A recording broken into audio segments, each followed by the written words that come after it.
Avon WaterBlitz. It takes place from the 10th to the 25th of June, so you have to do it over a set period of time so that all the samples that get collected sort of match up.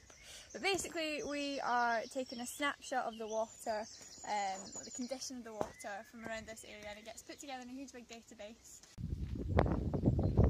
Basically you can sign up, you can do it all over the country. Obviously this is for the River Avon in this specific part, please don't kill me. And they send you a little kit, so I'm going to come down and take you through it. So you get your little bit of paper out. It just sort of congratulates you on your efforts. It's part of Freshwater Watch by the Earthwatch Institute. So it's a citizen science project again. So like I say, you can register, anyone can get one. You can test your fresh water in your local area.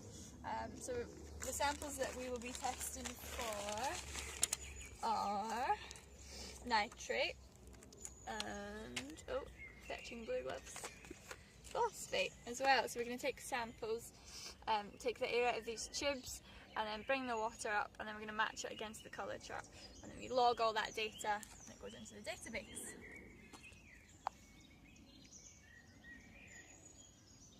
Just seen a little lonesome mallard duck minding his own business. So looking very scientific with the fetching blue gloves on. You get these included in your little pack. I thought of everything. So this is the testing pot. It's absolutely tiny that I'm going to put in. So it says to rinse it once in the water and then to put it in, not on the surface, but to get right below so you're getting a good sample, and then it's all going to be recorded on the back here. There's an app that you can download, the Freshwater Watch app, and then you just sort of Google Maps it essentially, and it gives you your exact location. I've got all this to put in. So the first part is to take photographs of the general area. So if you look around, we're in a really nice bit. The water condition looks pretty healthy.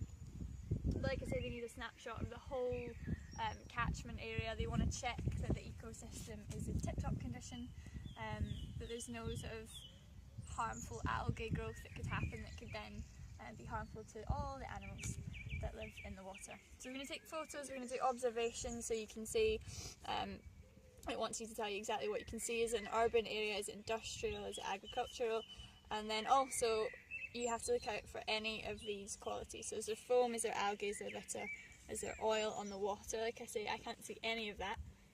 We've picked a nice healthy spot, and then finally once we've got results, we just pop them in here, the levels of the nutrients in the water. So step 1, remove the lid. Step 2, don't fall in the river. And oh, what is that over there? Is that a fish? Potentially a fish behind me, leaping out of the water. We shall see. So I'm going to rinse.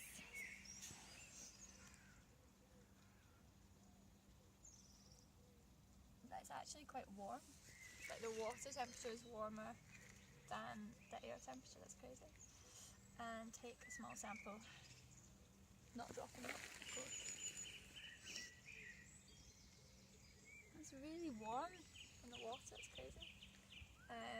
So there you go. Actually I'm going to take it a little bit lower like it said, so not surface area. There we go. A little bit of a shake. Come back up. You can see this one is for the nitrate, and in the bottom you've got a little reactant, which is what we're going to get the colour from. So you pull the little tube out at the top. There we go, and then you squeeze out half of the air. So squeeze it along the sides, pushing it at the top. There we go. And holding it there, you put it into the sample. Up comes the water. Let me just give it a good old shake.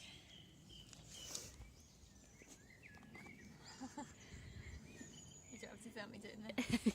And we set the timer for 3 minutes.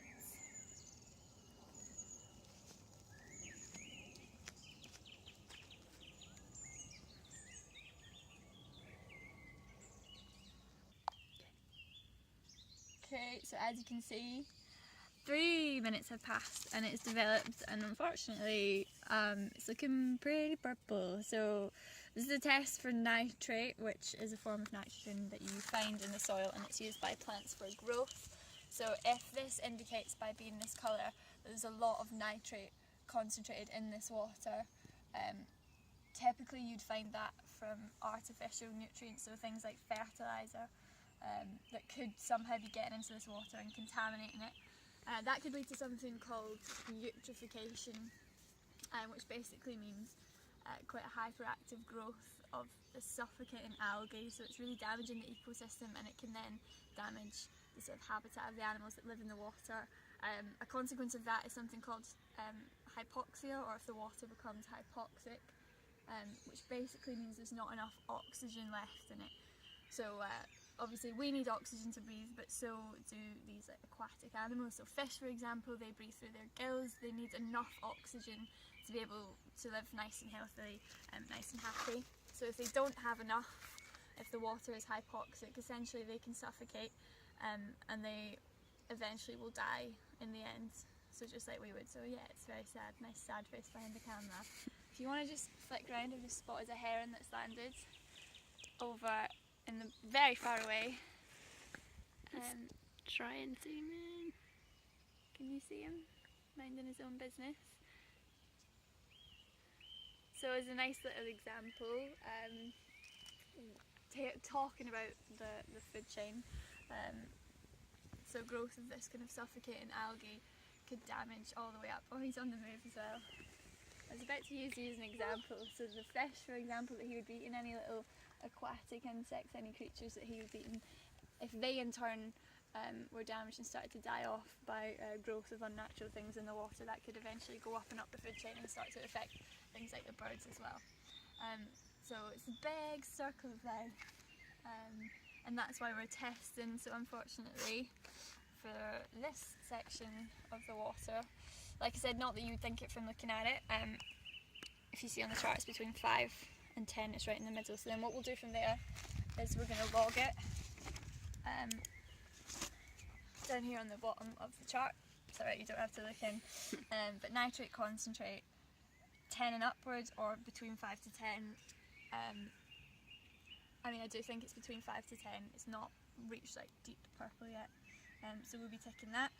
We're going to do the phosphate, which is just the same thing. The same kind of reactions can happen from having a high phosphate content in the water as well.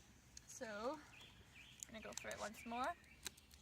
This time you see the reactant is going to be slightly less kind of pinky. It's going to be this nice lilac-y colour.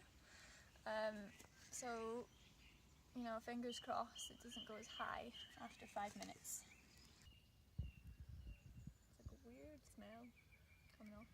Maybe it's the water. It's not as healthy as we thought. Squeeze out the air into the tube.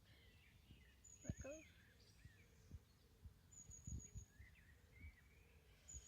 Shake it around. We're still being watched by the heron, I think, are we?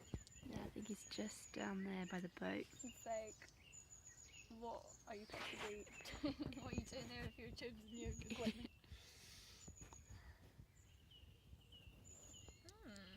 So far, I mean, the last one we saw reacted pretty quickly, but so far, so good. But we're setting a 5-minute timer on this one. So the water doesn't smell funny, the water's fine. Look at my tube. Oh, I've been here this whole time. Like, can you smell that? Can you smell that? Yeah. Oh no. Yes, the water's absolutely fine.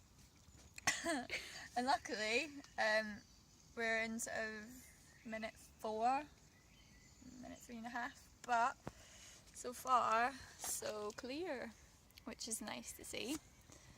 So a lot of nitrate, but what seems like not a lot of phosphate concentrate. It's less than 0.05. It's absolutely crystal clear, which is lovely. So who knows what that will mean, but this will go into the database. It'll go into the database they'll be able to pinpoint this exact location and they'll get a snapshot from right here, which will help them with all the scientific shindigs. But it's really nice to do. Like, we've came on a walk down here on the trail as well, just find some steps to get down into the water. So it's a nice little activity that you can do, and you're helping out, being part of citizen science. So just type in WaterBlitz wherever you live, and they take place at different times throughout the year. Cool, so all that's left to do is I'm going to fill in my results now. I'm going to take some pictures. It says please take a photo to go with your data, so I'll be doing that, and then doing my observations and filling in. I'm actually going to do this now. So between 5 and 10 for the nitrate stick, and then phosphate, as you can see, still absolutely clear. There's not even a hint of violet coming through. So yeah, there's an option for less than 0.02. So that'll be ticked. Done. And that's all they have to know.